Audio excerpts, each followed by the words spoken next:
Yo, what's up? Welcome to another episode of Nothin Nice. It's your boy JB. I got my brother here with me. I got E. What's up, man? What's going on? And I got my other brother with me, Dan. What's good, Dan? The man. How's your week? Good week? Good week. Can't complain. It's another day, so I feel you. It's a great week for football. As you see, my brother Mook is in here today. He's out and about. I just think that it's funny that the week that I smack him in fantasy, he decides that's a week he's not going to show up. But I digress. I'm playing him this week. Oh, okay. He probably won't be here next week either. I'm getting blown out across the board, so it don't matter. Bruh, we appreciate you popping up today, though. So I'm doing them early trades with me, man. Yeah, let's do that. Okay. Wait. Let's wait, first of all. Wait, what's happening? Hey, yo, so anyway. All right. Hey, so real quick. Last week, E's here. Mook is running, of course. There's some words said about Denzel Ward. You know, the warden, you know. Okay. Oh my God. Hold on. So there's some words said.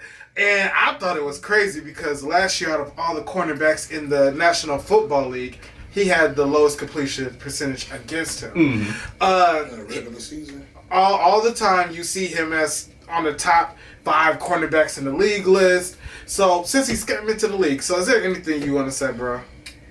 Personally, I would like to say, just going on the record, that I would do anything to have Denzel Ward on my team. He really is him when it comes to corner. Those stats speak for themselves. If you're someone who's going up on the other side of Denzel Ward and you say, oh, I'm not scared of him, I'm going to throw it right to him, you're crazy. I agree. Might be a lunatic. I agree. You throw it everywhere else. Yeah, you do what you can. Yeah. With what he gives you. Yeah, absolutely, 100%. All right, I'm glad we got to talk. I bet you are. All right, so let's do a little recap of last week. Were there any surprises, any reactions that you had to last week's games? The blowout, that Texas blowout. That was the biggest surprise. Okay. Yeah, that was a big surprise. I would say another surprise would be the Rams coming back. Was that Monday? That was a good one. Mm-hmm. Rams coming back against the 49ers. That was a good one. That was a really good one. Actually, Man, both teams were down. A lot of injuries to important people on both teams, and they're able to come back and win that one, man. Salute Jennings had Purdy looking like he was playing NFL Street. What? I'm sorry. What? I was thinking about when Cam Newton called him a game manager. I was like, see, I've always said Purdy was a dog, though. He was looking like he was looking like Baker Mayfield in Oklahoma. No, not Oklahoma. Oklahoma. Yeah. Baker. Yeah. He was looking like Baker in Oklahoma. He was running, swag was just dripping off that boy. I said, dang. So that boy Jennings is catching everything in the world. So. Had that boy looking right. I'm like, sheesh, pause with the right. Yeah. Jennings saw that big contract with these wide receivers again. He said, I want in. He said 120, he ain't catching like me. Yeah. Wind him up. Yeah, that Texas game was definitely the biggest surprise to me, though. Yo. Yeah. I felt like an 8-year-old throwing a controller. Why do that remote so hard? So what do you think was the situation with that? Why do you think they fell the way that they did? A lot of offensive. It just seemed like we just wasn't disciplined. It's just too late in the game. I know this is early in the season, but I mean too late in the game in regards of like you've been practicing with professionals since what? March, April? Yeah. Mm-hmm. What I will say, Brian Flores has that Vikings defense looking amazing. Yeah. Give that man a head coaching job. I don't care if he did hurt to his feelings. That man needs a head coaching job. Well, to quote an old Southerner, like my daddy used to say, if you want to be a playoff contending team, you have to be able to do 2 things. Mm-hmm. You have to be disciplined. Right. Yeah. You got to be able to run the ball. 100%. You got to be able to do that. And I think with the Texans, their biggest part was discipline.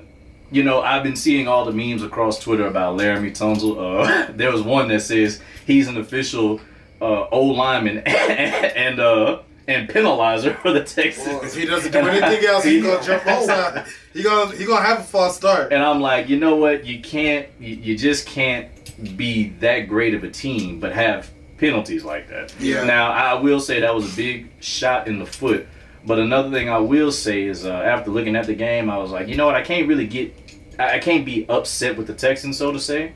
Because when I really look at it, it's not like the Texans surprised me into being like, oh, maybe they're not as good as they are. Maybe the Vikings are just a lot better than I thought they were.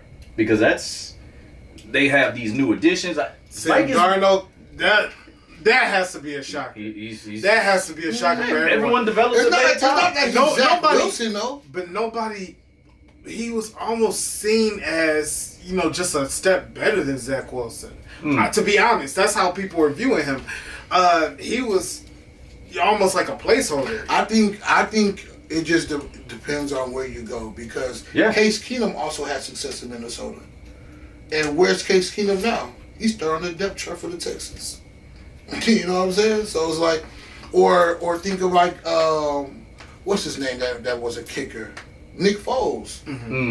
It's just wherever you go, they'll get the best out of you. Like, true. So certain teams, fresh start sometimes is all you need. Because before that, he was with Carolina. No offense to Carolina. But I mean, like, he had to step into a better situation. And just like another quarterback I know, he was with a terrible team that did him horrible. Just threw him out like trash. And now Baker Mayfield is balling. I mean, that last team he was with. If you go into Carolina, you got to be able to run. What is this? I did nothing. That last team he was with. I did nothing to you. I love how the support is there at the beginning. Due to what we call it. So here's what I'm gonna say. Here's what I'm gonna say, because I've had a lot of people with this revisionist history say, oh, look at Baker now. Baker's out here doing well, this, that, and the third. When Cleveland traded for Deshaun Watson, everybody thought that was a good idea. Because everybody thought that Cleveland was getting the Houston Texans, Deshaun Watson, who was able to lead the league in passing with no real number one wide receiver, and a number two wide receiver who was hurt sometimes and suspended some other times. Wait, hold on. He did have a real number one. The year he led the league in passing? Hopkins was gone. That was the year he got traded. No, Hopkins wasn't gone that year. That was the year he got traded. He got traded the year after that. That's when I don't want to talk about. No, I don't like talking about. But Hopkins was traded that year. He only had Will Fuller. And where did he get traded to? He did not get. He wasn't not Tennessee. Arizona, right? Yeah, he got traded to Arizona. Yeah, he got traded to Arizona. When did J.J. I walked in the living room. J.J. Watt retired in 17. Yeah, he went to the Cardinals, right? Okay, yeah. J.J. Watt retired in 17 or 18. I would have to look that up. Yeah, we have to use the technology. It would be 2 years. It will be 2 years before J.J. Watt goes there. That's how I know. Because it's been a while, but no, for sure that year he did it without Hopkins. Deshaun's last year he did it without Hopkins. Playing in 16. Let me see, because I want to say he was, but I'm not sure. Let me see. You know what? Neither here nor there. However, back to what you were saying. But he led the league in passing or whatever. Yeah. So we thought we were getting that because we had Nick Chubb, one of the best running backs in the league. Right now. We had Amari Cooper. Streaky. Amari Cooper's good. Streaky. No, he's good. I like him. Amari Cooper's good. Elijah Moore, who's good, especially because he's going to be playing a lot of like the Wes Welker type receiver playing out of the slot, so he'll be the mismatch for either the linebacker or the nickel that they put on him at that time. Yeah. So then we get to a spot where it's like, okay, we got all the pieces around. Deshaun, go out there, be you. And then we say, okay. He hasn't played in a minute. It's all right. Took a year off. No? All right. Deshaun, go out there. Be you. Okay. A little piece of injury. It's all right. We're going to overcome it. Too much massage on the ball. Deshaun, go out there. That is no disrespect to Deshaun. Deshaun, go out there. Yes, be you. No, it wasn't. I like the guy. Be you. For sure. Bro, we're still waiting for Houston Deshaun. We'll take Missouri City Deshaun. What has it been, 3 years? He could be from the surrounding area at this point. We just need some version to come to Houston to produce. Because who we thought we were getting, anybody would give Baker up for that, based on what Baker was. When you got Deshaun, wasn't Baker playing? Didn't he play 1 year before when Deshaun was hurt? No. The question isn't about because Deshaun sat out because he wanted out. He wanted out of Houston. But it wasn't about him being hurt. He just sat out. I see what you're saying. Yeah, the question isn't about the deal. Like not anyone. Some people would have made that deal, and it was the most amazing thing that ever happened to the Texans. But the real problem with the deal is that y'all let Baker down. Baker's doing great now because he's not a Cleveland Brown. That's part of the reason why he's doing a lot better. I wouldn't say he's doing great now because he's not a Cleveland Brown. And y'all sent him to rock because he went to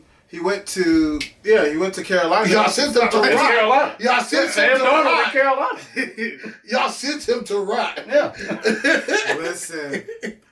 Put him in a decent situation, and he's back at Oklahoma doing his swag walk again. Wait, but I don't know if I can give you that because we did. No, I can give you that. No. We went through 4 quarterbacks last year and made the playoffs. You're a land where quarterbacks die. If we could go through 4 quarterbacks and make the playoffs, then if he's a quarterback who can get it done, why not get it done when we literally saw 4 quarterbacks come in and one after the other having to pick up where the last person left off? Well, because he's one man and 10 other people got to play on the field with him. And then another 11 on the other side. Everybody was playing. Yeah, that's what I'm saying. It was a team effort to get y'all there. So who was failing?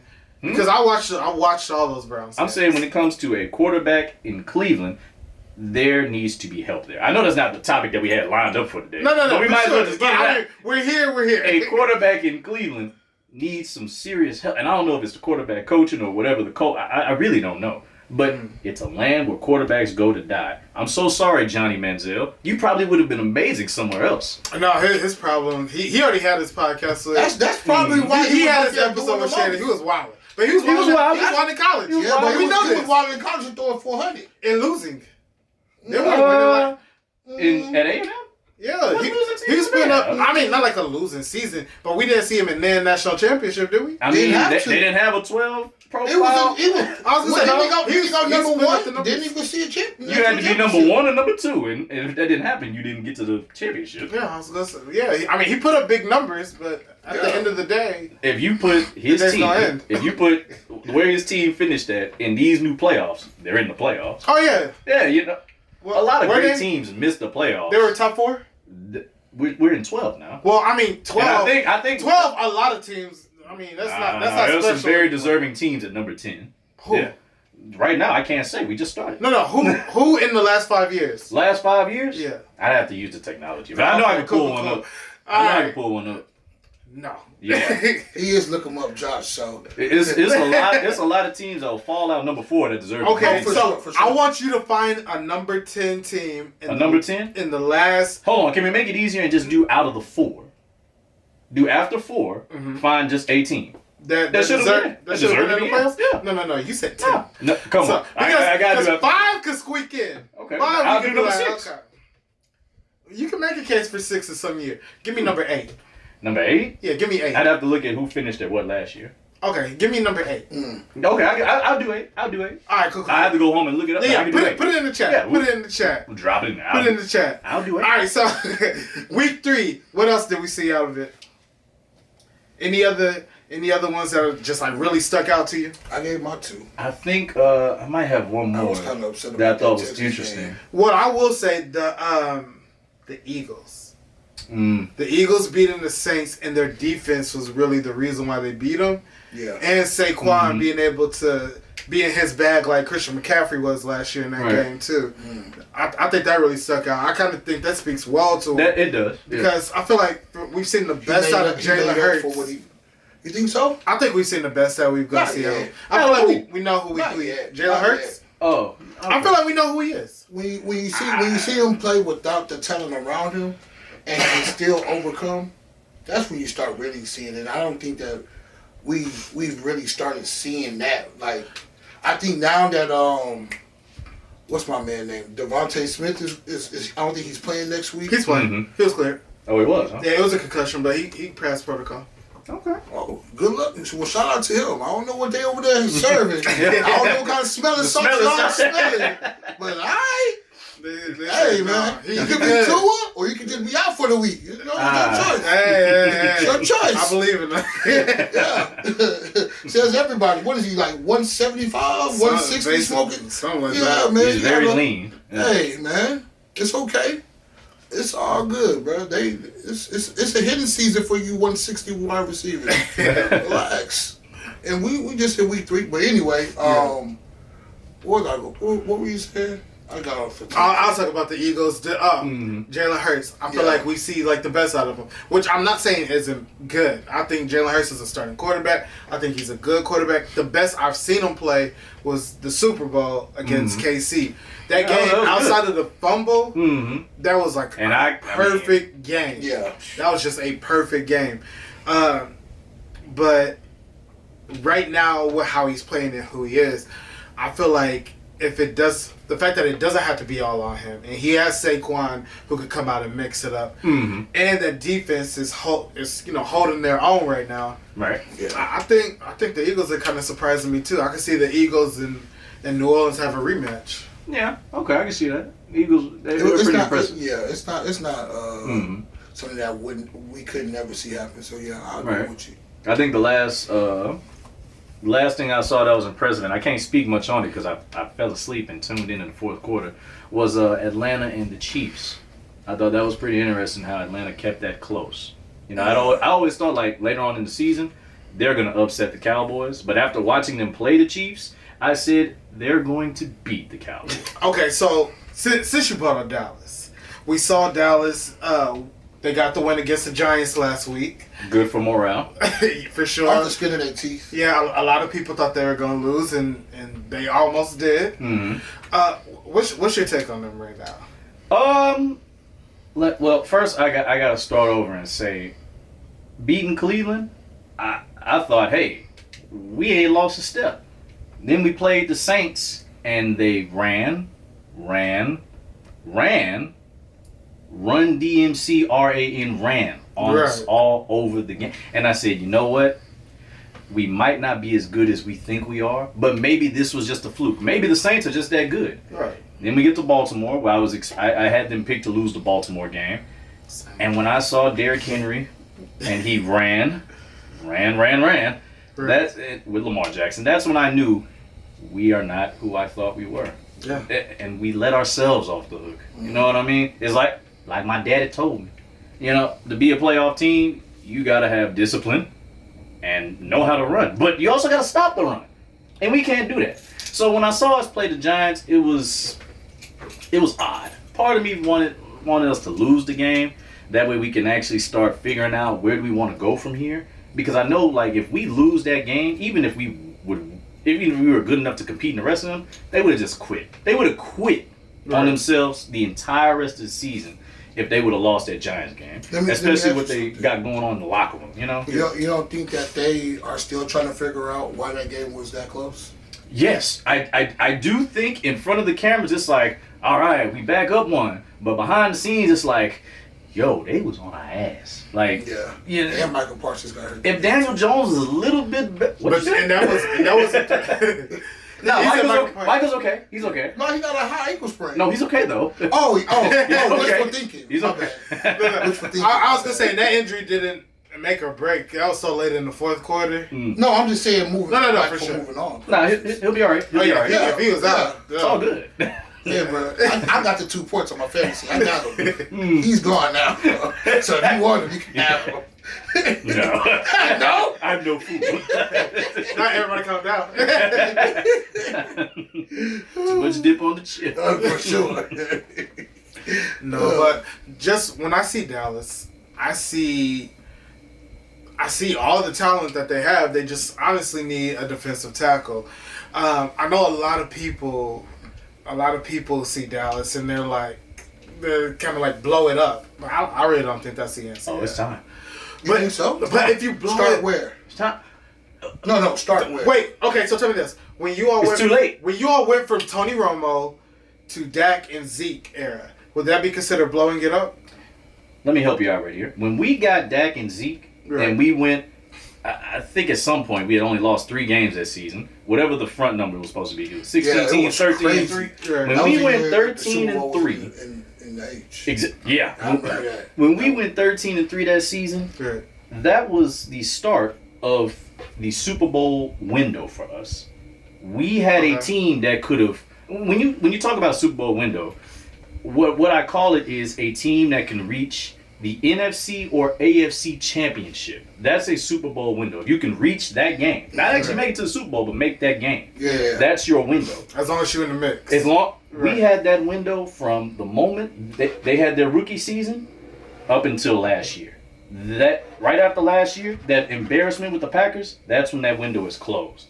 So I would say I wouldn't have blown up the team right then and there. I'm saying from there to there, 2016 to last year, that was your window. You had a roster that could have went to the Super Bowl, but you never reached the NFC Championship once. Not lose in the NFC Championship, you never got there. But you had all the talent to do so. So Best now, team on paper. Best team on paper. So now we are at that point where you have to blow it up. And to what you asked me earlier, where do you start? It's too damn late. Because you already re-signed Dak. I mean, man's got to get paid, so. And then he's not getting better than Dak, though. I mean, he's a top 5 quarterback in the league right now. If you're talking about regular season, but we don't want to play for regular season. But you got to get to that destination, and he's the best man for the job. He's the best man for the job. So for your job, would you? But he wasn't. Would you rather have them draft a quarterback? No, they're not going through that. They're unfortunately gonna have to. You're not going to. And again, it's nothing to Dak. I enjoyed all the years with Dak. I just think when it was time for him to re-sign, it was like, okay, well, this is our last year with him. Because I think this is gonna be a good quarterback draft. I don't know if there's a quarterback in this draft I really want though. So really, I mean, I'll take them, but I'm not foaming at the mouth like I need it, you know. So I mean, you know, if you land on my team, all right, good. Let's. And Dak alone lets you know the importance of Dak. Yes, to his credit, yeah. Because none of those quarterbacks in the draft, I'm like, give me that and throw Dak away. No, absolutely not. And you know, we don't usually go into college too deep, but when you look at the college landscape, right, the quarterbacks who can come out, there aren't any quarterbacks, like let's take maybe the top 2 quarterbacks out of the mix. Who would you say the top 2 are if you had to give names? If I'm probably doing a mock draft right now, Shador is probably going to be the second one off the board, and then the first one would be, I think he plays in Miami. Cam Ward? Yeah. Who? So if we're looking at 3, that's like Ewers or. I wouldn't take yours, and I'm a UT fan, huge UT fan, but I wouldn't take yours because my system of playing the game involves someone who is a dual threat. Now, you know, Quinn can do that from here and there, but it's not exactly to my standard, so to say. You know, playing ball in Texas, you want to do both. That's not really needed in the league. I like that option. Because that's just my preference, though. Yeah, no, I understand that, but who does that? Besides the Ravens, Kansas City does it too. If Pat Mahomes scrambles are more if like Pat couldn't run, more like it would be trouble. For sure, it would be trouble if Pat couldn't run. But I think that's part of the thing. When Pat takes off, it's like, oh shoot, Pat took off. Yeah. We gotta get back. But you're not like.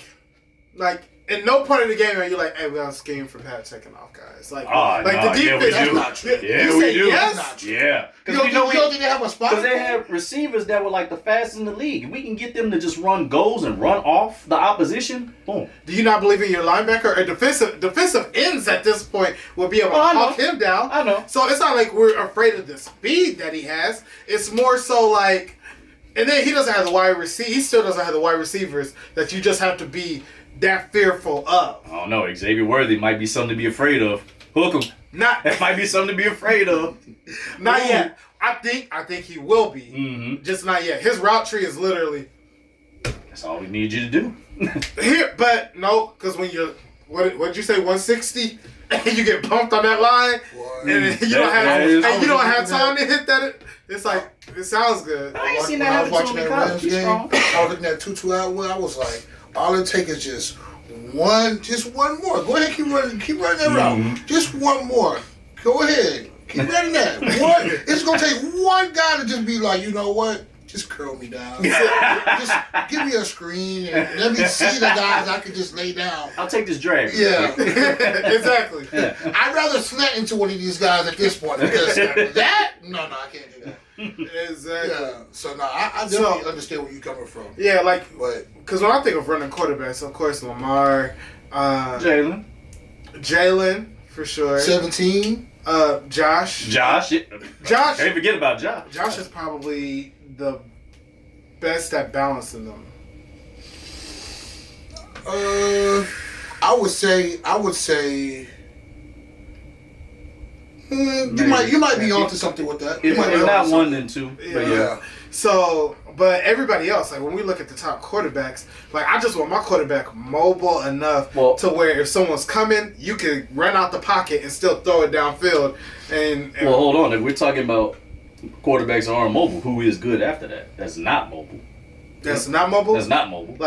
Like from Aaron Rodgers, and that's it. Well, no. Aaron Rodgers is a mobile quarterback to me. No, I don't. I have 4. Maybe not anymore. So I think my thing is like the difference between, because when you're talking about Ewers initially, he's good enough to roll out and still be able to throw. That's my thing, and that's most of the quarterbacks. Like if we talk about Kirk Cousins, he can roll out and still throw. The game is a lot faster up here, so I don't want to. Joe Burrow, Joe Burrow, the same thing. He can roll out. Joe Burrow got some wheels. Yeah, we're not asking him to run for 80 yards. No, but we asked him to run 10 for a first down, maybe. And that's occasionally. That's just if the game's on the line. Otherwise, let's see if we can figure it out with our feet and arms. Right. Like just keeping the play alive and throwing. I guess I got a different look on him, but all right. Well, what's your? Because I'm just giving an example of guys like that can be in the real mobile. That could be. That could be mobile enough to extend the play to keep it alive. Not guys who are like, going in. We're looking for Jalen to give us 40 to 60 yards running, and then another 200 passing. Oh, I still have a QB spy on Burrows. I know he can get looser sometimes. For sure. Yeah, I'd still I'd still count him as someone who's kind of mobile. And he blonde. He dyed his hair too, so he know he's a handsome brother. He's trying to be on one. He's a handsome brother now. Yeah, he out here jamming Future. Hair look like Future. He trying to be on one, man. If you don't think he jamming that new Future, if that new Future not in rotation, all right. Was it really Sprite that was in his cup? Who knows? Dirty Sprite. He'll tell you it's grape Kool-Aid. That's hilarious. But yeah, no, that's all I'm saying though. As far as like looking quarterback wise.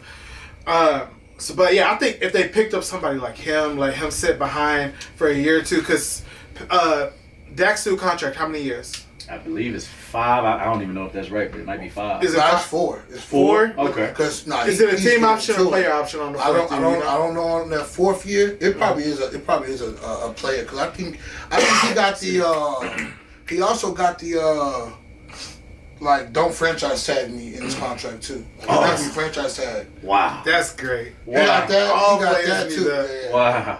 Yeah, so I think it's on him. I think he literally put on his mask and was like, "This is for all the commercials I had to do when y'all wouldn't pay me in my rookie deal." You know what really made him pay that money? That preseason game with Trey Lance. They started looking and said, "You know what? Maybe we'll have to." The one against the Chargers. Yeah. And I don't know why. I don't know what Dak Prescott did to Jerry to always make him apprehensive about paying him.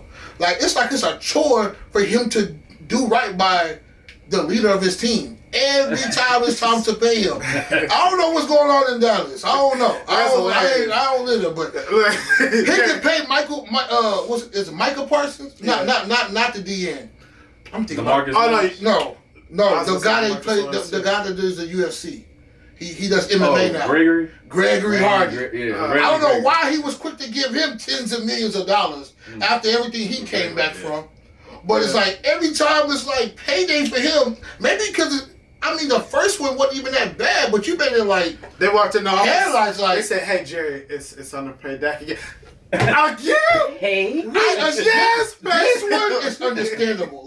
This one, you damn near almost paid him you gotta Patrick Mahomes. Actually, you paid him more than Patrick Mahomes. Because Patrick Mahomes Pat got 2 Super Bowls after his contract. For sure, but he's on a $10 million contract for 500 M's. Half a billion. If you was to make this a 10-year contract, what do you get? What do he got, like 300 million or something like that, or 2? He getting paid 60 a year. It might be 5 years. But if you add times 2 that plus 5 more, that's a $600 million contract. Well, you know, government gonna take. Of course. Yeah, they gonna take. You don't think they get robbed? Patrick Mahomes, you know, his take home was probably like, I don't know, 300. It's April. Maybe 200. All of it.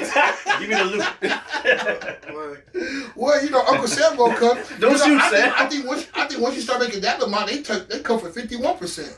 Yeah, I think so. Yeah, so like, but I think up for 51. I think in Cali and New York for sure. Oh no, Cali and New York's disrespectful. It's 51 for sure. Like that's why I never understand why guys is like, let me complain in California. Because it's the weather and opportunity. So it's like, yes, I'm paying taxes on this, but I might slowly be able to get a little bit close to some of that money I lost. I'd rather play the athlete's tax, because you know, like you have when you're a professional athlete, you pay taxes in like every state that you have. Every state you play, 1099. I would rather just pay the tax for the game that I play there than pay the entire year there, because that is crazy. When you can have the same lifestyle. Like, the world has shrunk with private jets at this point, and planes, period. So, man, bump that. Plus, like, if you're a professional athlete, you're going to spend most of the time in the state that you play in anyway. But then when the off season, that's when I'm like, okay, we could go visit and travel, go overseas, whatever we're going to do. That's why I never understood why the Texans couldn't get people out there, because, like, financially, this is the place to be. Yeah, when it's time to switch stuff over. Because in Dallas, that's why. Yeah, I thought that way about the Texans and the Rockets. I'm like, it's Houston. How could you not love it? Well, I can't speak for the former owner of the Texans, but I can speak for the former owner of the Rockets. That boy is as cheap as it comes. He made his money off of wine, so that'll let you know. A glass of wine costs, boy. So what you think I'm about to go pay you? No. That's hilarious. All right, so what do y'all think about this? We have the Cowboys. We talked about them. I'm hearing a lot of talk about, is this going to be your guy McCarthy's last year? So should they keep the coach, go in a new direction? You the Cowboys guy. You let me know how y'all feeling. Well, for the record, say it for your chest. For the record, I'd like to say I'm the Cowboys and Texans guy. All right, the Texans have recently brought me aboard. I'm both now. One. Now, to answer your question, this ain't HEB. I'll take HEB out there in Dallas. They do have. They have one now. For a long time, they suffered. They did it. Yeah. They did not. They have. So they were just okay. Yeah, they were going somewhere called Tom. They got them in Texas. I know they got them in Texas, but I didn't know whether or not they had them in Dallas or not. Yeah, the outskirts. No, they just got them. Oh no, they do have them in the outskirts. You're right. Yeah. But like, I think Houston now. I know Dallas. Right. Yeah. Now. Dallas and Houston are the only major cities I know in Texas with HEB. Maybe San Antonio has San Antonio. Yeah, I went to San Antonio. It's like 8 miles, so I'm surprised if they have one. Man, but Dallas, go ahead. What's up, bro? Depending on how they do, would let you know if they're going to let go the coach. But honestly, it won't, because Jerry Jones has this complicated history of holding on to certain things. And I mean, honestly, it's not a bad strategy to have. I mean, because you don't want to be someone that just jumps ship every time something happens. But as far as this is concerned, yeah, it's time for you to move on from McCarthy. And it's not his fault as a play caller. It goes back to the culture. Dallas has always had this rugged, rough culture about them in the 90s and even into the later 2000s. But once you get Jason Garrett, no offense to Jason Garrett, the culture changed. Distractions heightened. It became this real coddle type of sense to where you see dogs will come in here, but they won't have that dog mentality. It won't last over time. They get domesticated. They get domesticated. They're wolves when they got in here, but now they're lapdogs. Now you're Shih Tzus. Yeah. And I know some aggressive Shih Tzus. But I say that to say You thought Nat Wynn was an aggressive Shih Tzu? I didn't want to ask you. I say that to say Since she talking about his old buddy era. I just had to I thought Nat Wynn was nice. But if you thought he was an aggressive Shih Tzu, I got you. all I'm saying I got you. all I'm saying is that if you wanted to move on from Jason Garrett and get McCarthy, all right, cool. But McCarthy hasn't changed the culture much either. You hear players all the time that when they leave, they say playing in Dallas was a distraction. You know, like it's a culture thing there now where I feel like his play calling isn't a problem. So, question: what's the distraction in Dallas? One of the things I would call a distraction in Dallas, I remember a tight end from Texans mentioned it. Schultz mentioned it maybe about last year. He said sometimes they would be working out and you would see people coming in, touring the facilities like it's a zoo. Yeah. While they're working out, getting their sets in, and people just, I'm not gonna lie. It reminds me of Space Jam when you talked about that. Remember how people will watch Michael Jordan play when he had the little ball and chain? Oh yeah. He wouldn't be able to get close to dunk the ball, so the little kids would beat him. Right. That's what that kind of reminded me of when he said. So that's what Dallas is now because they're entertainment. You know, Dallas has been like that for a while though. That's what I'm saying. Since Jason Garrett till now, they've bit because Jerry's about that money, and Aaron exactly, okay. And it has ruined the culture of what goes on in there. But you can't, if it's the owner, a coach can't fix the owner. Oh yes, he can. A coach can come in there. The owner's not in the locker room. The owner Jerry's puts in the locker room. He's in the locker room, but he don't have the final say so this or that until he get rid of you. Like he puts people in place that mesh with him, that are going to do exactly what he wants to do. But it can't always be that way. Okay, so again, and I want you to jump in here too. If Jerry hires people who mesh with him, right? And then he's going to want people who are going to be on the same plane, and he's going to say, I'm going to give you leeway, but the leeway that he gives you, he wants it to be within the context of how he wants the system to be operating. He's the owner. He makes the final decisions. He says if this is going to be a circus and we're going to produce, this is going to be a circus and we produce. A coach can't change that. You've already made up your mind on what you want. You're the ultimate. And that's why you don't make it to that. I feel like that Tony Romo era just was like a bittersweet moment for him. If I'm coming from where your stance is, I think that Tony Romo era was a bittersweet moment for him because like didn't Tony Romo and his daughter get married or something like that? Like were they together? Tony Romo and yes. Yeah. Okay. So it's like so like he really had a real affinity for Tony Romo. It's just that Tony Romo just could not get the job done for whatever reason. He could not. That actually wasn't even all Tony's fault. A lot of it was. A lot Tony was actually pretty good. No, we're not saying that he's not a good quarterback, but he did have some Peyton Manning-esque moments that he just never fixed. He tried to overcompensate in places where he didn't need. Yeah, fumbles and interceptions. Right, he manipulated, in my opinion, his relationship with the owner to be able to continue to do things that he was trying to do on the field that just did not work. And I just feel like, to some degree, it's not the same thing. So maybe if I'm going with what you're saying, it could probably be some moments of nostalgia. But the thing is, Dak isn't Tony Romo. I feel like again, going with what you were saying, I feel like if you just take the Robert Kraft approach and only intervene when you're needed to intervene, and let the people that you have there to do their job, I think that will probably go a long way. But I feel like JJ McCarthy is good for Dak to me. I think he's good for Dak because I feel like he's made him more of a polished quarterback than when he was with I can definitely agree with that. And I would agree with that. And I have no problem with everything that he's done right for Dak. I have no problem with the play calls he's made. I have no problem with anything he does offensively. My problem is you haven't changed the culture of the team that they've had since Jason Garrett. It's the Dallas Cowboys. Don't you all? If we look at the Steelers, no matter who the coach is, no matter who's on the field, we know that the Steelers' culture is we're tough, we're gritty. That's our culture. And just another caveat: when J.J. McCarthy got the Dallas Cowboys job, you got to remember what he dealt with in regards to Aaron Rodgers. So maybe, just maybe, he might be just a little bit more. He might be a little bit more like passive. Okay. Passive than he should be because he was hyper aggressive with a quarterback. And he saw better with Dak. Exactly. So maybe that could be something as well. Could be. Yeah. He so probably takes a different approach. Yeah, but at the same time, it doesn't change what he's doing in regards of, I won't say grooming, but I would say in regards of helping Dak become the best player that he could possibly be. And I perfectly agree. Yeah. Absolutely. But I would say maybe it's just Jerry.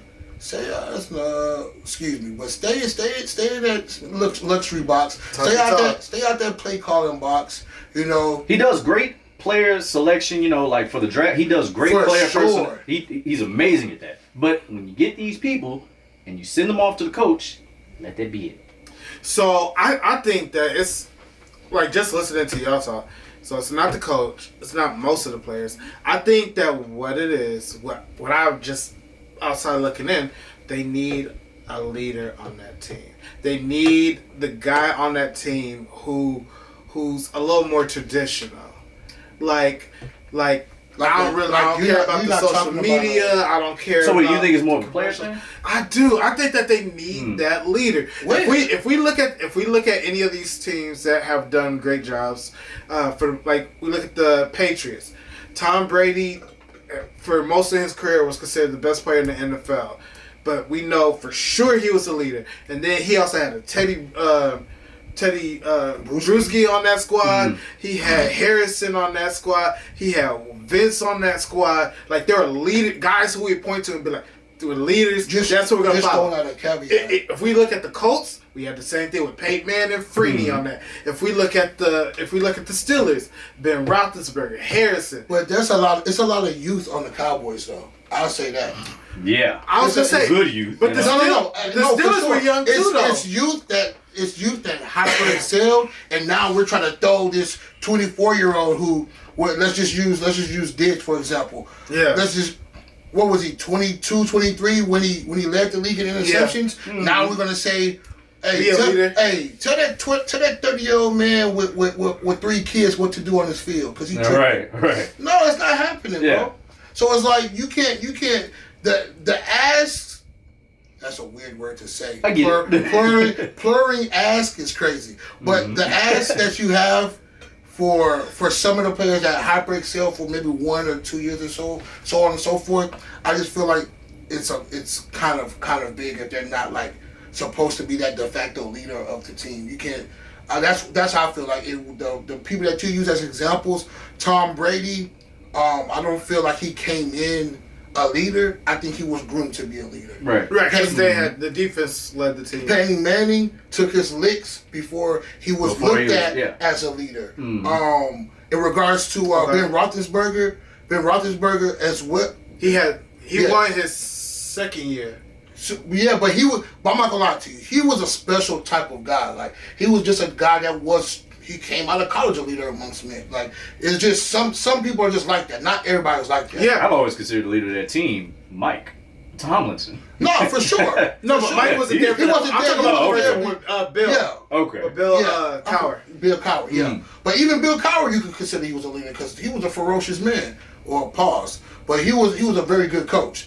And a leader of that team as well. Yeah. But I'm just saying, I would say outside of Dak, because Dak has been in the league, 8-9 years now, or something like that? About 8. Something like that. Yeah, outside of Dak, the extra responsibility of leadership, you just can't put that on somebody that's 20, who's not ready 24. for it. You can probably expect them to play well, but expect them now to start like moving pieces on a chessboard. The playing well that part, yes, I expect everybody who's putting the helmet and going on the field getting clocked to play well, because that's what you get paid for.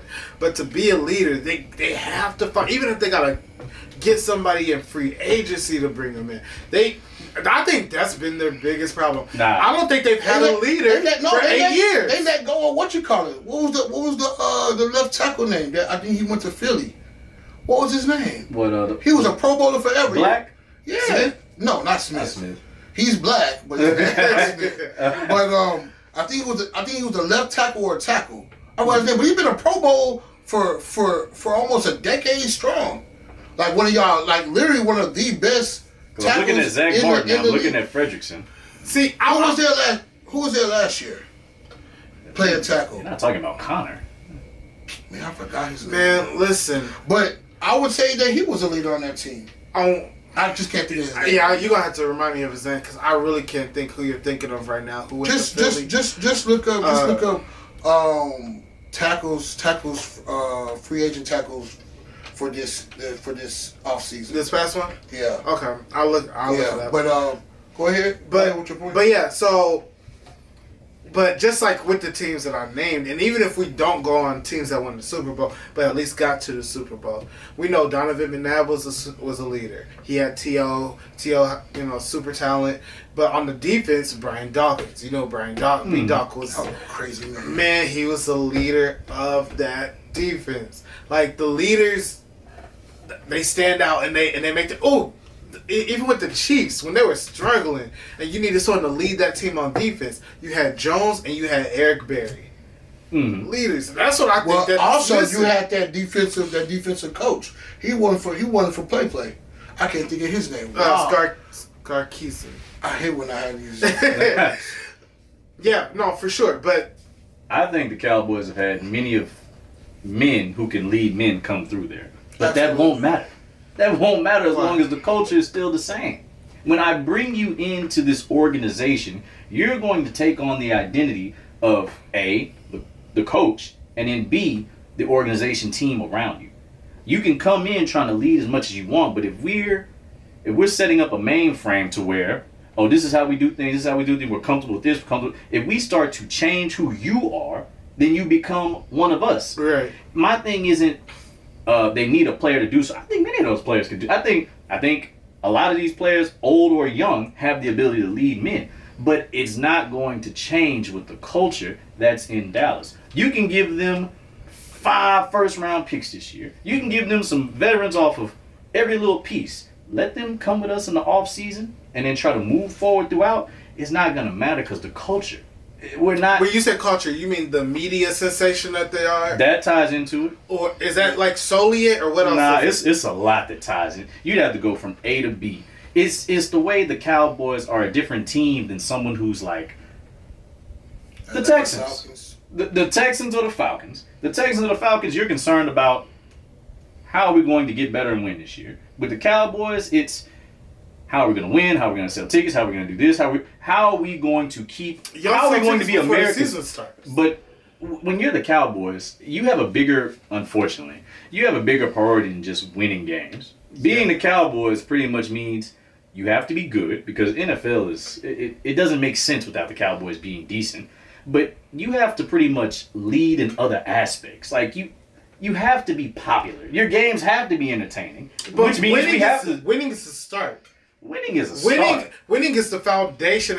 The reason the Cowboys were able to become America's team was, one, they were on all the time. That's right. Like literally how they became Jerry Jones the radio. They were able to broadcast and get out there. And then when you add the winning into that, it just made it easier for America to accept them as America's team. They're on all the time and they're winning. Cool, we can rock with that. But after winning, there's other priorities that they have. But you can't get away from the winning. But they have. Because you keep winning, you can do everything. Because they've had multiple years of double digit winning seasons. It's not like they just every year are 500 or below 500. Yeah. So it's like, I think the winning matters. I just feel like whatever happens, because even if we talk about last year, that whole 7-game stretch of just playing of the Cowboys, you wouldn't hear nobody say nothing about the culture then. It was never a culture issue about them. At what point? I'm talking about like from the last 7. It was the last, the last 7, 8 games of the when season. they were beating everybody. I I think it was just, like after like a couple weeks before Thanksgiving or like right before Thanksgiving when they started just rattling off all those wins. I don't remember when they took off, but that was definitely on my fantasy. But they just, I mean, there was never a question of what the culture looks like. It was always, all right, we're winning. We already know y'all good for winning now, but what about later? Oh, I'm going to tell it to you like this, and this is like probably the best example I can think of right now. Let's say, just throw out an NFL team. Someone who's average, maybe a little bit below average. We talking about a quarterback? No, just a team. A team Saints. itself. Saints. No, pick Chargers. another one. Chargers. Okay. The Chargers go out and they beat San Francisco in regular season. Okay. Yes. Chargers, next thing is, all right, well, let's prepare for next game. Right. As a fan, who lived in Dallas for a little bit, I've watched and I've seen. If we were to beat San Francisco tomorrow, we're not playing them, but if we did, they would treat that like we just won the Super Bowl. We would talk about it for weeks. That's true. And that's what I mean by the culture of the team. That's true. But It trickles down to the fans. That's crazy. But that's more about a rivalry that they have. Like, we know, like, certain teams, like, because it's in the AFC, too. In the NFC, we have certain teams like the Cowboys, the 49ers, the Eagles, like, those, like, specific teams.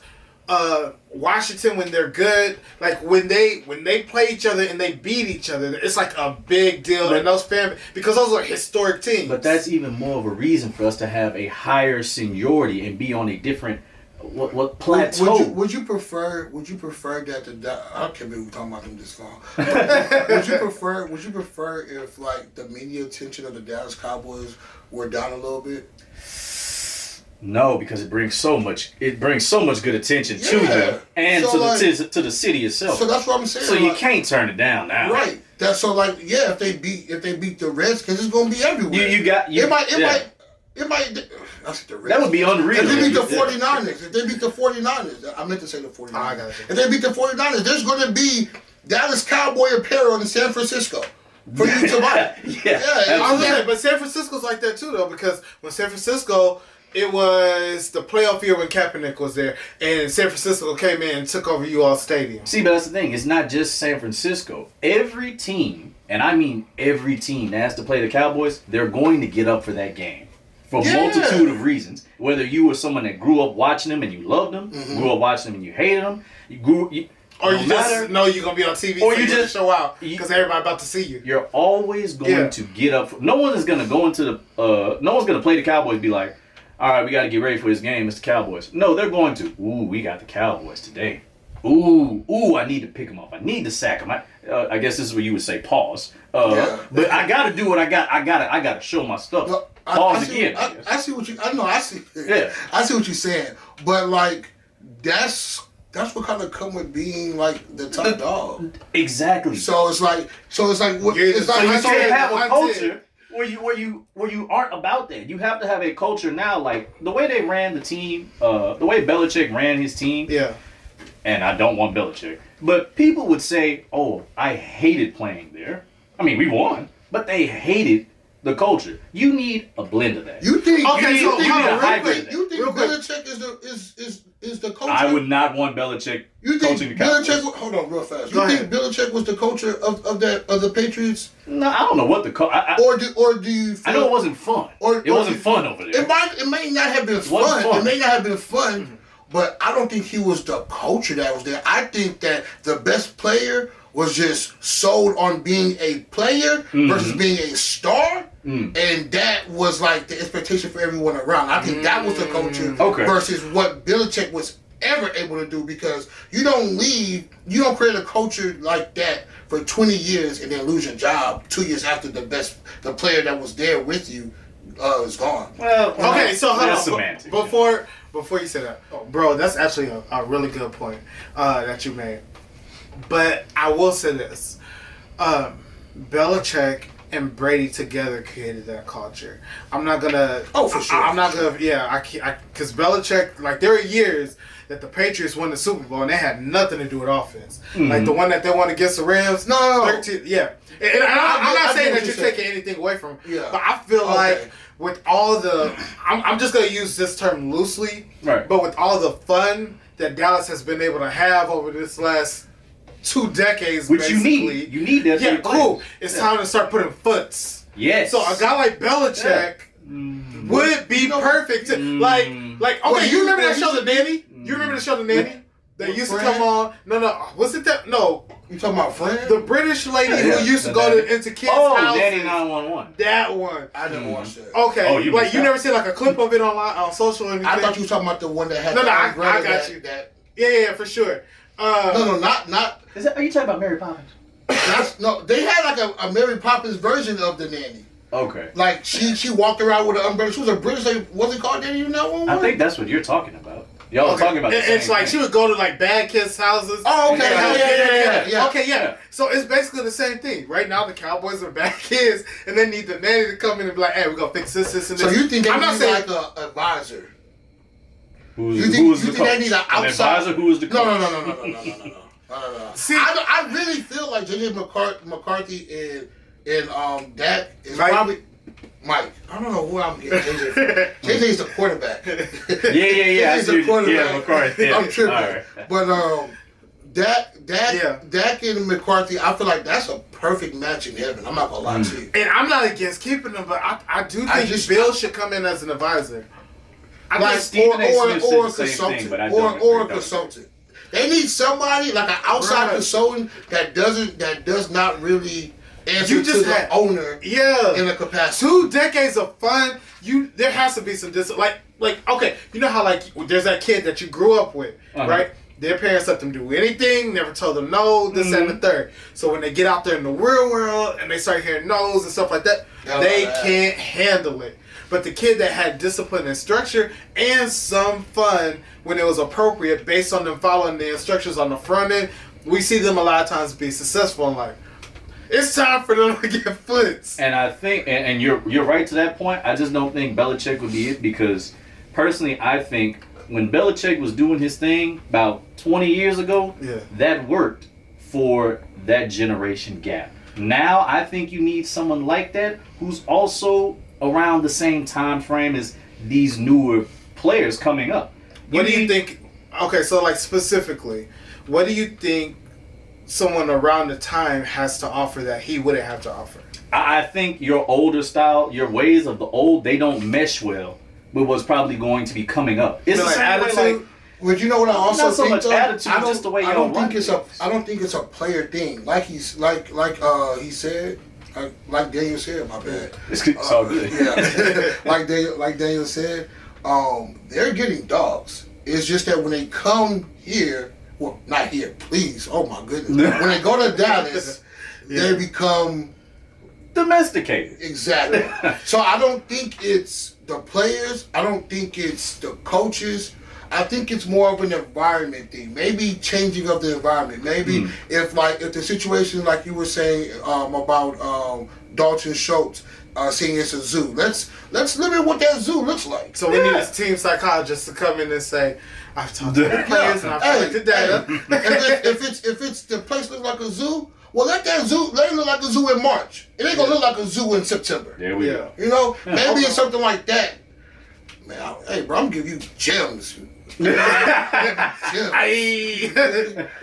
maybe it's something like that needs to maybe it's some restriction on what the media sees or whatever. I know we're in the social media era where we need to know how Dak's jockstrap look for whatever reason. Right. But at the same time, it's like some things just need to be just left to be seen through the people's eyes. Right. And I mean people by players, not like everyone's eyes. I respect it.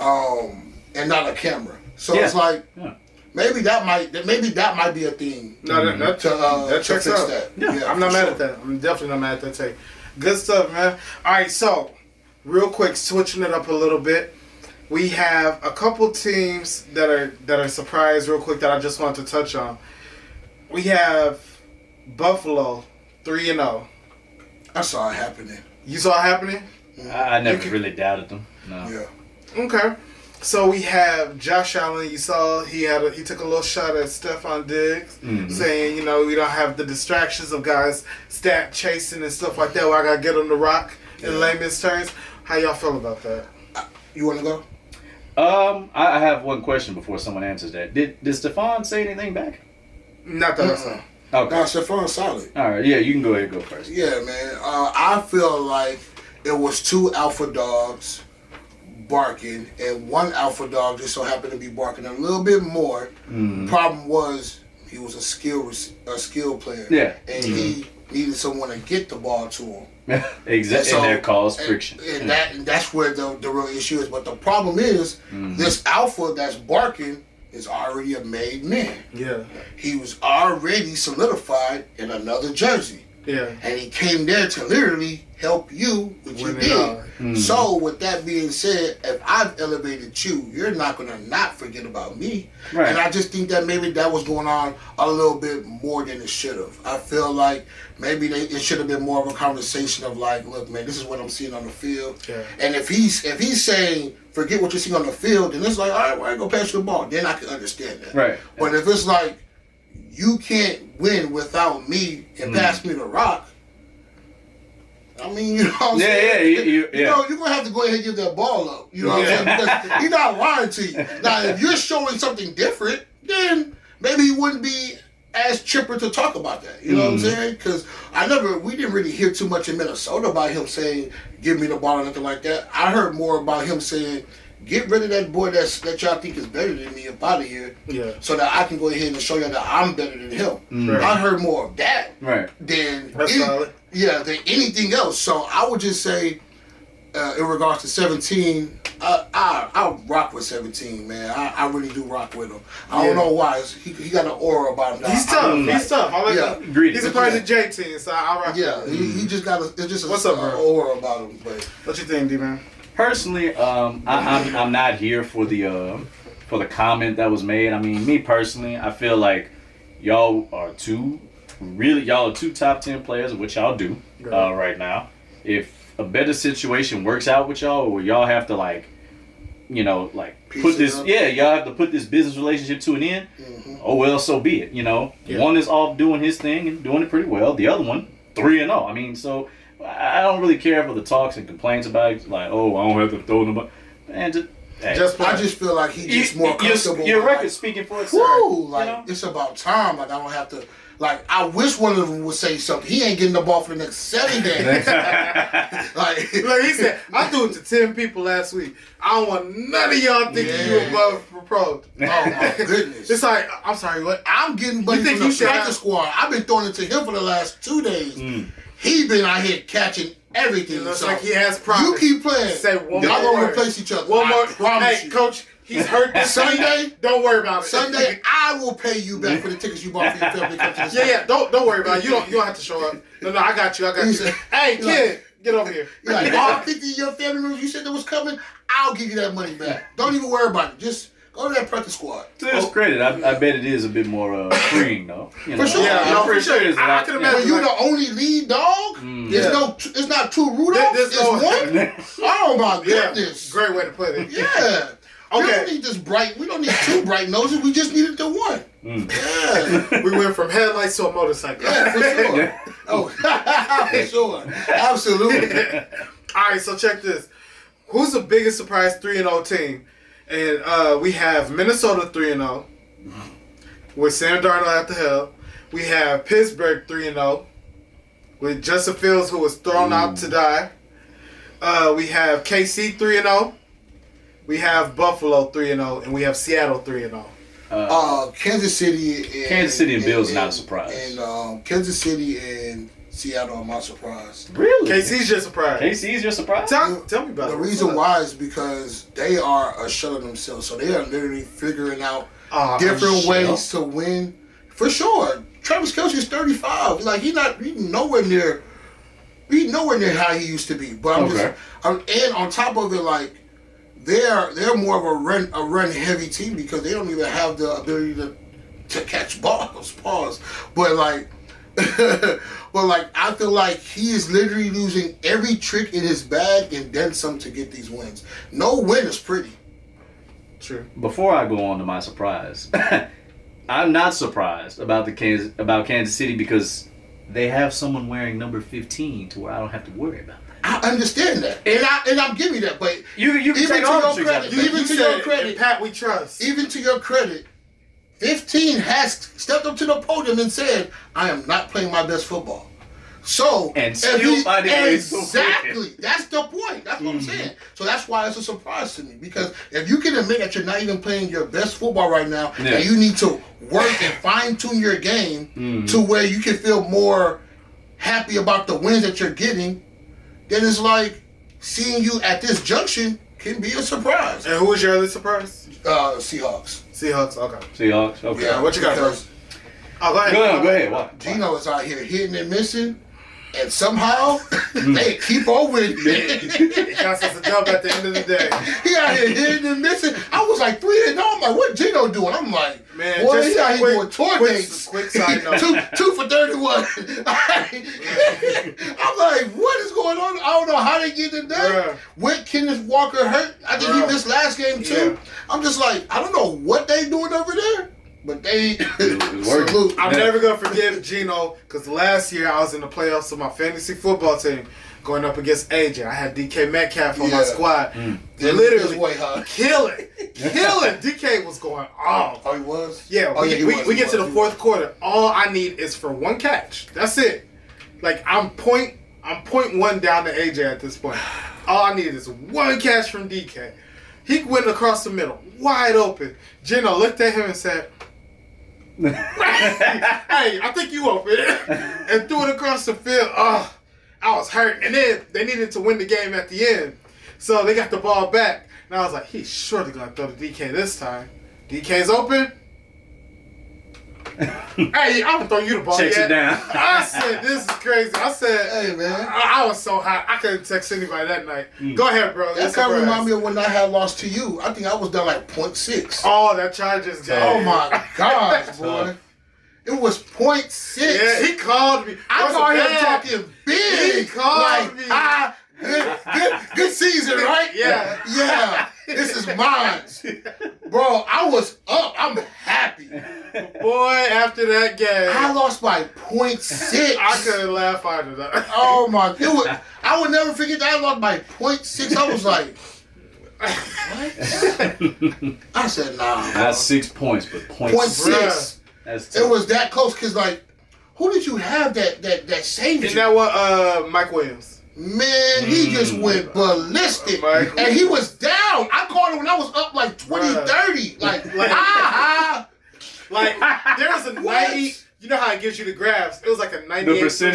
Yes, I called him like 96, I called him like good game, hell of a season. I think I was talking trash in the group chat. Like, yeah, you were number one. Oh, I have those messages. Yeah, I'm like, yeah, number one, guys. Yep, yes, sir. And then the pendulum swung. Yeah. What? Then all of a sudden, yo. They'll go kick a came through. I don't even think I answered his phone calls. I think he was texting me, texting the group chat. Out there, I responded. Do not like, disturb. What? No, you did it. You hit me the next morning. Oh yeah, for sure. You hit me on Monday. Like, I hit him with the typical. Yeah, bro, I'm a man. You know what I'm saying? It's all good. If you won, you go ahead. win. This is your place to talk your talk, bro. It's all good. You ain't gonna get it $16 before, but you can get it right now, though. Most definitely. Man, honestly, that's exactly what happened. Tough loss. All right, bro. What's up? Your 3-0 squad. Any shot? What were the other ones again? Because there was one that really surprised me. That 3-0 running through it. We had Pittsburgh. We had Minnesota. We have the Bills. We have KC. Mm-hmm. We have Seattle. Yeah. Okay, so my two, because I just can't pick one, has to be the Steelers and the Vikings. Yeah. You say the Steelers, and I'm just gonna put this out there before you start. Okay. Coach Tomlin might be the best coach in football. Oh, absolutely. No, if he's not one, he's two. Mm-hmm. So just off of that, and the fact that we've seen him take whoever's available at quarterback. Come on, we'll figure it out. And just not have a losing season. We're not gonna have a losing season. We'll find a way to make the playoffs. Yeah. So you give him a quarterback. I don't think 3-0 is ridiculous for him, but you tell me where you coming from. I thought it was a little odd for me because when he was gonna go ahead and just have Justin Fields, it was all right, cool. But then he got Russell Wilson. I was like, okay, how are you gonna play this out? What you want to do here? Like, what's... Yeah, Russ was supposed to be the guy. I thought Russell... They got Russ first, and then they got Russ, Justin. yeah. Yeah, Russ was supposed to be the guy. He got hurt in training camp. Okay, yeah. So, I kind of always questioned where it was going to go with that. I'm not going to say I wasn't sold on Justin Fields. I always thought that was going to be a great landing spot for him. I thought it was I mean, it's still early to tell, but, you know, I think it's on the right track right now. I think like a good, like, he could be there for another good, like, 6-7 years. I think so. He might as well retire there. I think so. I wouldn't be off by that. That's not crazy. It actually hurts my feelings a little bit because he's a Buckeye and he's playing for the Steelers. Gosh, dang, come on now. He's a Buckeye playing for the Steelers. I guess. He's bringing personal. No, yeah, I guess they're in your division, but but was he really a Buckeye though? Is he really a Buckeye? I mean, he played a season for him. No, he played 2. He played 2? Oh, okay. I was gonna say, does that make up? That means he was just only there it's hard half to the get on time. the field. Where was he at the other half? No, he was there, but there's always there's always a quarterback on the squad. I mean, we always have. Somehow, somewhere. But it could have been worse. They could have sent him to Carolina to die. No, I didn't want that for him, of course. You know, I just didn't want him to be in our division. But go ahead, bro. I think the other surprise that I was talking about was the Vikings. Yeah. That one was a big one to me because who's quarterback in the Vikings right now? Sam Darnold. Sam Darnold. That's right. Sam Darnold. I do not like. I understand that how bad of a quarterback he was when he had his first showing. But it wasn't just his first showing; it was the second one as well. But he had moments. Zach Wilson is like a whole different species of horrendous quarterbacks that was able to make millions in the NFL. Zach was just somebody has to throw the ball. Yeah, that's what Zach was. But they had to get him out of there because it's like for cultural purposes. I have to get him out of there. No matter if Aaron Rodgers was coming back, they have to get him out of there. For the culture. For the culture, for sure. 100%. Man, okay. So I hear what you're saying. I kind of take a little bit from what both of you said. Buffalo is my surprise. Really? With them being 3-0. Bruh, they lost their number 1 and 2 wide receiver. Okay. I will also throw in this. They lost their number 1 and 2 cornerbacks too. So you're saying, you're giving me just new tools to work with.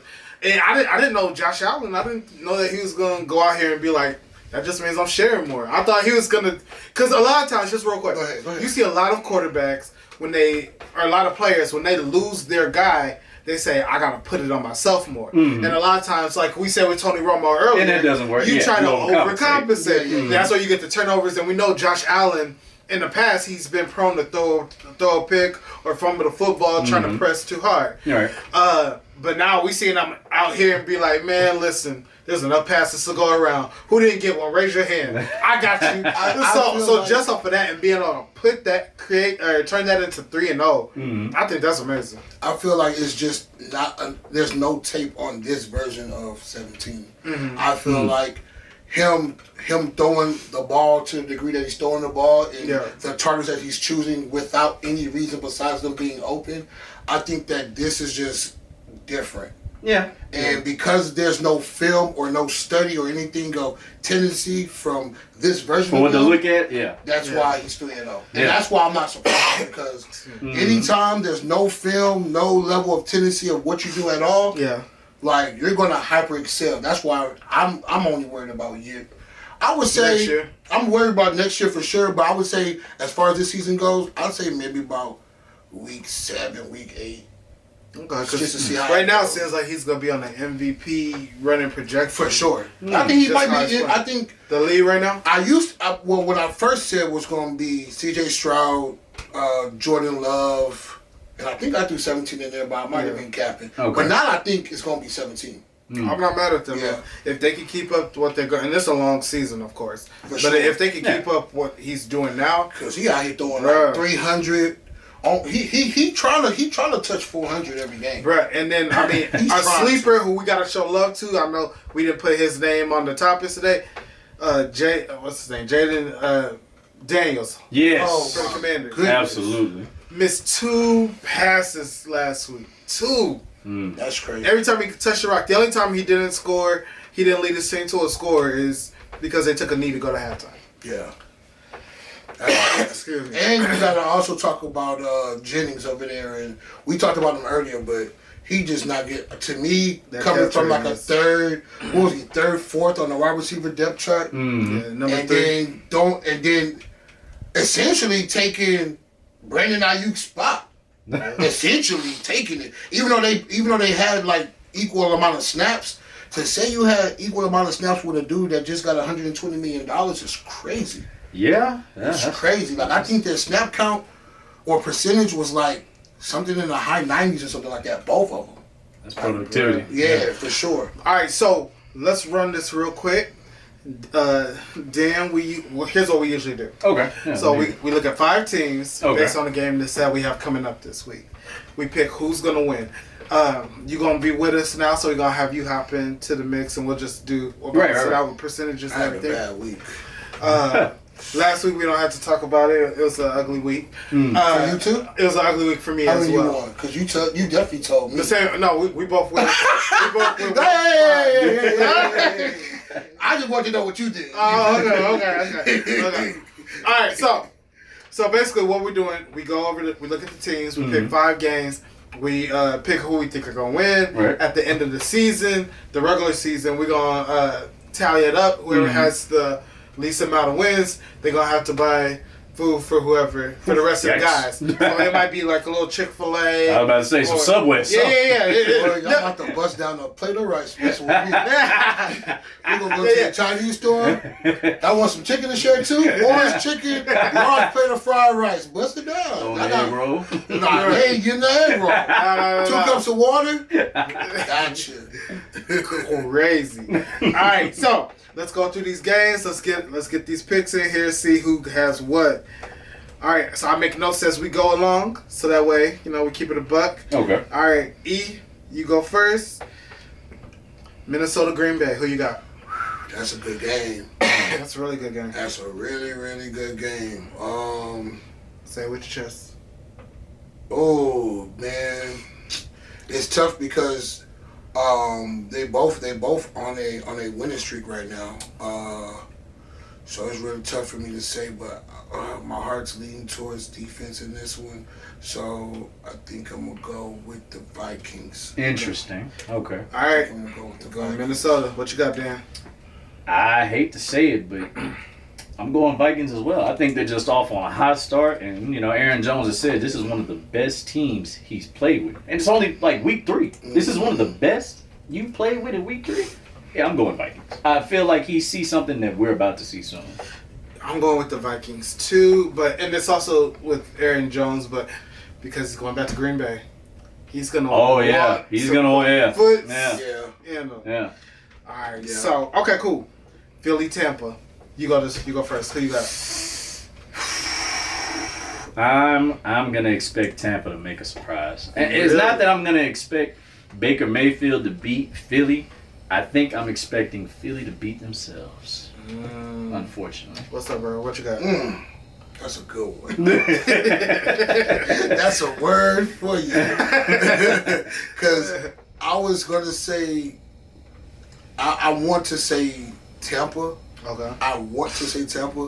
But for some reason, I just don't want to put down the fact that Jalen Hurts can't get it done. Exactly. Right. That's the only thing that I'm just like, Jalen Hurts can get it done. Okay. He's getting it done right now without AJ. True. But at the same time, Other side of that coin. Mike Evans is from Texas, so we gonna go with Tampa.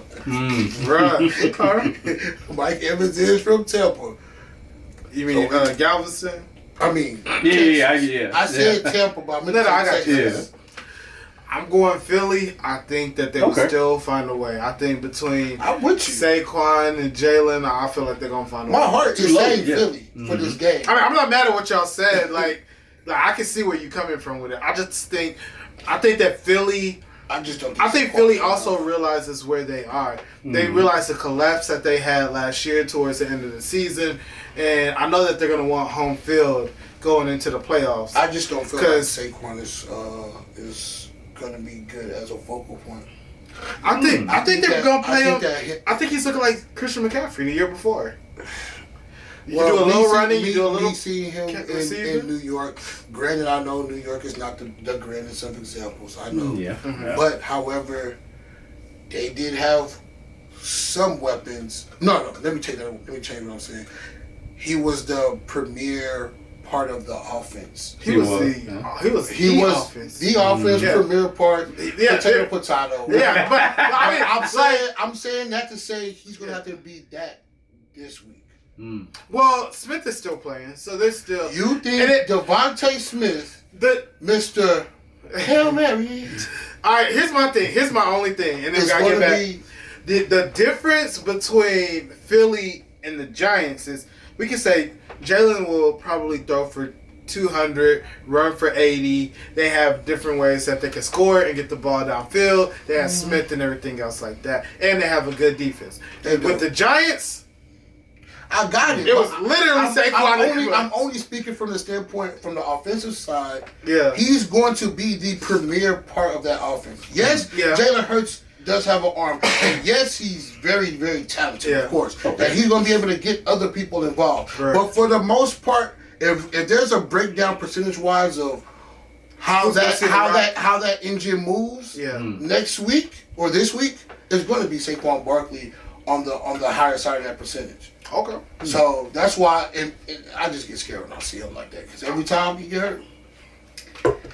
Perfect. Yeah. All right, cool. So KC and the Chargers. Choose Charger. What you got, E? You're choosing Chargers. This is crazy. No. Oh, I thought you said you were choosing Chargers. I was repeating what I said. I want to add a little suspense. That one. At first, but when you said that, I was looking at him like, okay, beat me to the punch then. Hold your horse. Yeah, beat me to the punch. So you going Chargers? No. I was saying beat me to the punch of suspense. Oh, okay. Not to the punch of rupture. Gotcha. All right, same page. But since you ruined all of it. Can't stick me. Kansas City. Since you ruined what I was about to do here. I didn't ruin it. I don't know what happened. You did. That was a breakdown. Man, say they call me crazy, but not the same. Right. All right, what's up, Dan? Who you got? You ain't at that. Okay, cool.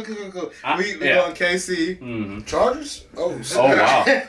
What favorite color? Baby blue? I'm always gonna put my faith in that 15. Yeah, same. I was trying to think who's number 15 for the Chargers. Okay. I was trying to think. I was like, hold on, not him. All right, this one's gonna make y'all think a little bit. I think you gonna probably think a little more on this. So, Dan, Buffalo and Baltimore. Oh, that's easy for me. Is it? Oh, go ahead. What you got? I'm running 17 till the wheels fall off. I ain't gonna lie to you. Well, it's something about that man aura, boy. I don't know what it is. It's something about his aura. I don't know what it is, but I just feel like talk us up, bro. 17 get that job done. I love Lamar. Yeah. And Lamar's let me down early this season. So I'm gonna go with the man that got the W's on his side. What you got, bro? But you can go with 2 if you want to. Well, they might have to cast me for the wire because I'm going to Baltimore for this. Baltimore. I think the Ravens. It ain't gonna be no slap up. It ain't gonna be no. They came in here and dominated. No. I'm predicting a very close game, one that's not separated by more than 10, maybe somewhere real slim, like maybe just one possession. I'm gonna say this. Okay. And I might be wrong about this, but I'm gonna say this. Mm-hmm. Singletary might have a great game. You think so? I don't know why. Against that Ravens defense? That's what I'm thinking. Because Singletary can do it all. No, I don't disagree with you. Singletary can do it all. I don't know why. I don't know why I'm feeling like this. I like him a lot. Yeah. I don't know why I'm feeling like this. I feel like they gonna be so pass involved there. It's just let me go ahead and get this first down. What is it that made you not choose Baltimore, so to say? Are you looking at what happened with the Raiders? They've let me down. I can't. They've let me down. Okay. And Max Crosby not even playing to optimal anything right now, and you letting me down that early. Hey man, I love to You feel me? I love T. Let me be very clear. I love T. T don't play no games at all. He about that football, and you know it. Yeah. I just feel like it's just an adjustment that he has with all these weapons. I can say the best way I can compare this is imagine a guy that maybe have one good friend. One good friend. Then in this random year, he looks up and now he has 5 good friends. It's a lot of time. Now he got to give all evenly. this energy to all the other 4 friends that came around, but for the longest, he just had this one good friend. Okay. So it's just like he just in an adjustment period, and then I think it's taking a little bit longer than expected for him to overcome that. So for me, 17. I'm telling you that aura is different. He came in. I got 30 cats to throw it to. Question is, y'all gonna catch it? Look like y'all catching it. I'm expecting Roquan to be a problem for that. So we'll see. So I got B more, and then last game, Seattle, Detroit. Man, Detroit been playing games, man. But I gotta go with them. All right, we're going Lions. I gotta go with them. Unfortunately, I'm going Lions as well. They be playing games, but I gotta go. I'm going Lions as well. Man, we need some consistency from them boys, man. And they need to stay healthy too. But I'm gonna need some consistency. Bro, I hate. I'm going. Nah, I'm Yeah. Okay. I was gonna say. All right, bro. Yeah, no, we're going Detroit. Okay. We not. Then Mook, go ahead and put in the chat, bro. Who you going with? As a matter of fact, everybody, these 5 games, put in the chat who you rocking with. Out of these 5 teams, who you think's gonna win, and feel free to talk your trash in the chat to each other. Don't talk it to me, cause he's not gonna respond. I'm not gonna respond. He's a reporter. Unless he wins by 0.6, then he might. Yeah, but then I'm gonna say everything I need to say more. Yo, I appreciate y'all linking up, my brother E-Man. As always. E-Man, finally glad to have you on the set, my boy. For sure. Yes, sir. Don't be a stranger. The Cowboys fan. All right, so hold on. Before we go, just to let you know, he was so happy to have you on this show. We talked about the Cowboys for at least 90% of the show. We don't even talk about the Browns that long. So just let you know, man. Yeah, we happy to have you. Well, much appreciated. Get healthy soon. Please like, share, comment, subscribe. Send it to everybody. We appreciate you. Basketball season's coming up. My favorite time. So we're going to have football and basketball rocking at the same time. Everybody's going to be missing us because we're going to be watching the games. But y'all can catch us here every week. Nothin Nice. We out. Peace.